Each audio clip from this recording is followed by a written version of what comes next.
Très chers amis, ce Shabbat, nous lirons la paracha de Nitzavim et c'est le dernier Shabbat de l'année 5785. Au courant de la semaine prochaine, ce sera Rosh Hashanah et ensuite, ce sera le premier Shabbat 5786. Et cette année est une année assez particulière puisque nous avons les parachutes Nitzavim et Vayeler qui le plus souvent sont réunis ensemble. Cette année, elles sont donc détachées l'une de l'autre et nous lirons uniquement Parashat Nitzavim. Et nous avons une allusion à Rosh Hashanah dans la Parashat de Nitzavim puisque la Parashat commence à thème Nitzavim Ayom Kulechem. Vous vous tenez tous aujourd'hui devant Akadosh Baruch Hu, les chefs de vos tribus, vos sages, les policiers, tout homme, les enfants, les femmes, le converti qui se trouve dans ton camp, l'étranger qui se trouve dans ton camp, depuis le bûcheron jusqu'au puiseur d'eau. Et il est question de contracter une nouvelle alliance. Et cette alliance, c'est l'alliance de la solidarité et de la responsabilité commune. Nous sommes tous responsables les uns des autres. Et cette responsabilité, ce n'est pas uniquement au niveau négatif, on doit payer pour l'autre, mais c'est aussi au niveau positif, on peut œuvrer pour l'autre.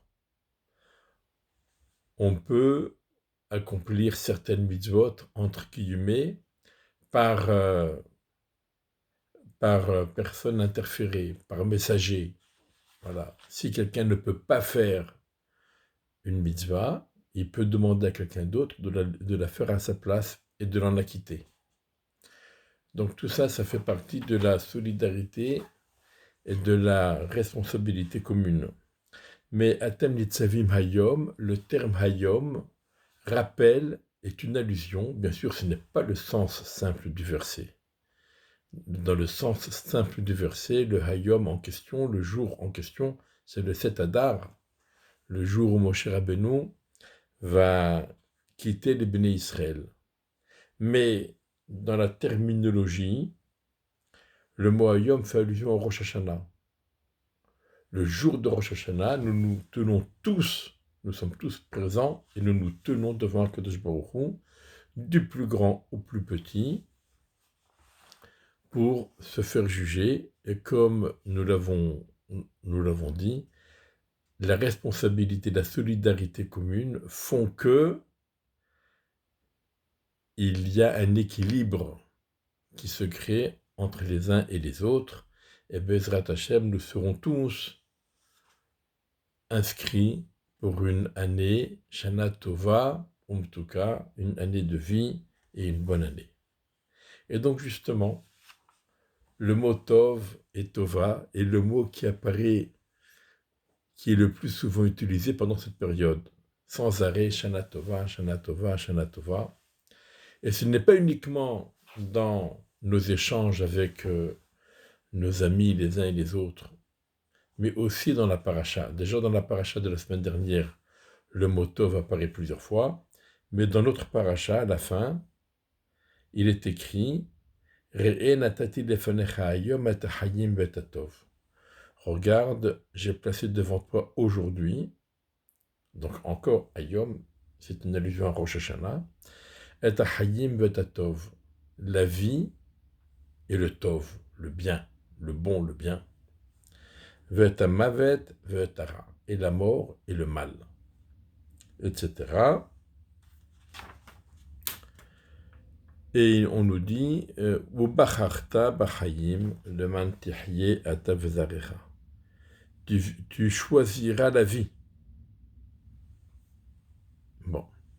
Donc nous avons l'obligation de choisir la vie. Nous avons l'obligation de faire le bon choix.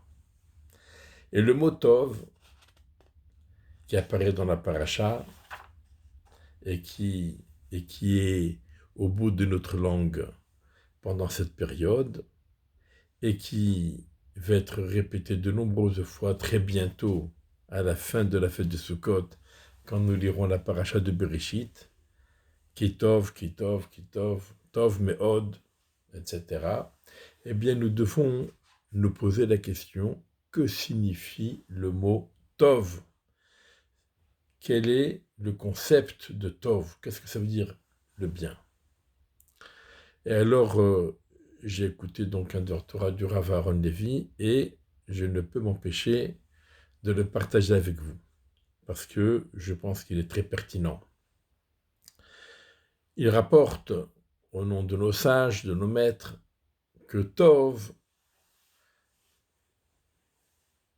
quand on emploie le terme Tov, ça doit être un concept qui est valable pour tout le monde, qui doit être absolument objectif et qui est valable pour tout le monde. Alors c'est quoi?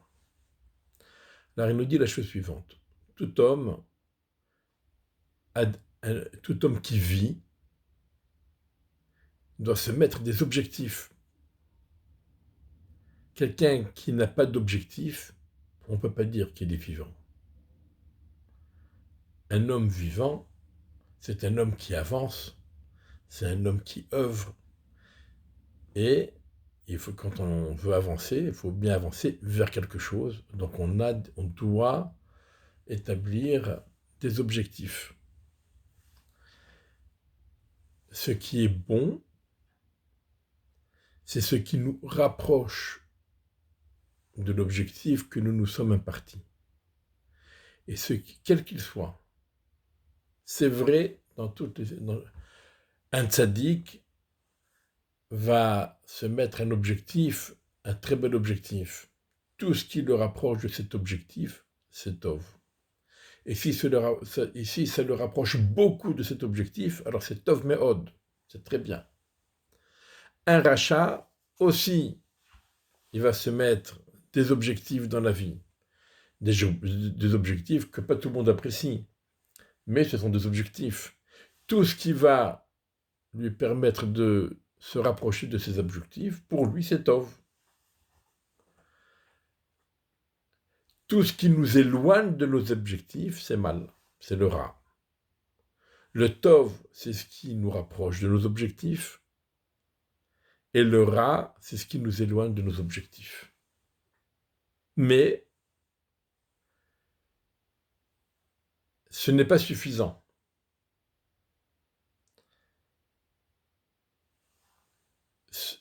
Le Tov, ce qui nous rapproche de nos objectifs, c'est quelque chose de bien, à condition que cela ne nous éloigne pas de nos autres objectifs dans la vie. Quelqu'un, il a plusieurs objectifs. Il veut manger, il veut être riche, il veut étudier la Torah, il veut ceci, il veut cela. Mais il va atteindre l'objectif, il va beaucoup manger, il va tomber malade. Il va atteindre l'objectif, il va avoir beaucoup d'argent, il aura l'esprit tout le temps occupé, il ne pourra plus étudier la Torah. Donc il y a des objectifs, on atteint certains de nos objectifs, mais ça nous les éloigne de nos autres objectifs. Donc on ne peut pas dire que c'est Tov. C'est Tov si ça nous rapproche de nos objectifs et si ça nous permet d'avancer et d'atteindre les autres objectifs. Et donc, on ne saura si quelque chose est réellement bon ou s'il est mauvais que à la fin. À la fin, on pourra dire j'ai atteint mes objectifs l'un après l'autre, etc. Ou alors, j'ai atteint certains objectifs, mais ça m'a éloigné des autres. Ou bien, j'ai pas pu atteindre mes objectifs. À ce moment-là, on saura si c'est bon ou si c'est mauvais, mais pas avant. Voilà. C'est ça le Tov et c'est ça le Ra. Et maintenant, quand on se souhaite Shana Tova, qu'est-ce que ça veut dire? Une Shana Tova, ça ne veut pas dire une année agréable. C'est pas forcément une année agréable.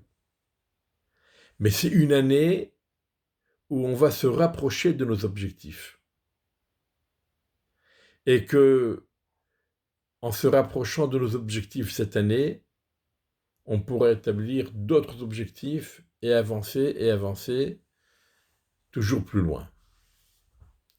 C'est ça une Shana Tova.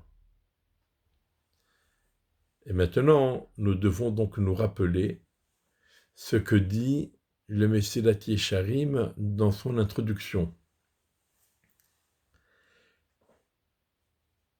Yesod HaChassidut, Veshoresh HaAvoda Temima, les bases de la piété et les racines du service parfait et complet vis-à-vis d'Hachem. Alors, la base de tout cela, Sheyit Barer Vit Amet Etzel Ha'adam, Machovato Beolamo, Ulma Tsarir Sheyasim, Mabato Umgamato Bekol Asher Amel Kol Yome Hayav.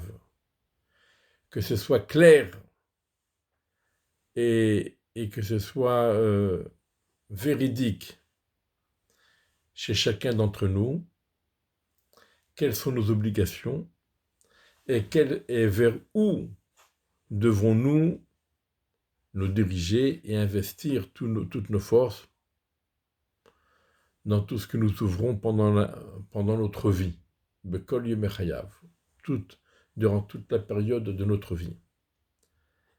Et savoir que le but ultime, l'objectif de chacun d'entre nous, ce doit être de nous rapprocher d'Akadosh Baruch Hu.